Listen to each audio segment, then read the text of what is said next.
How interesting, New Zealand champion ট্রফিতেও ব্যতিক্রম দল ঘোষণার দ্বারা বজায় রাখল। একটা বৈশ্বিক টুর্নামেন্টে ব্যতিক্রমভাবে দল ঘোষণার সুযোগটা হাতছাড়া করতে চায়নি ব্যাকল্যাশ। ওয়ানডে বিশ্বকাপের পর টি-20 বিশ্বকাপেও দল ঘোষণার পদ্ধতিতে চমক দেয় কিউরা। পাকিস্তানে ও সংযুক্ত আরব আমিরাতে হতে যাওয়া আসন্ন চ্যাম্পিয়ন ট্রফিতেও সে ধারা বজায় রাখল। সাধারণত অন্য দলগুলো নির্বাচকরা দল ঘোষণা করে থাকেন কিংবা তা হয় বিজ্ঞপ্তির মাধ্যমে, কিন্তু ভারতের বিশ্বকাপে ক্রিকেটারদের স্ত্রী সন্তানরা নিউজিল্যান্ডের বিশ্বকাপে দল ঘোষণা করেছিল। টি-20 বিশ্বকাপে দল ঘোষণা করেছিল 2 ক্রুদে।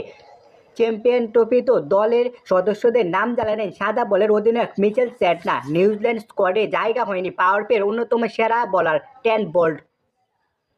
5 সাইজের টিকিটে গুরুত্ব দেওয়া 2022 সালে দেশটি কেন্দ্রীয় চুক্তি থেকে সরে যান টেন বোল্ট। বাদ পড়েছেন ফিন এলিনো।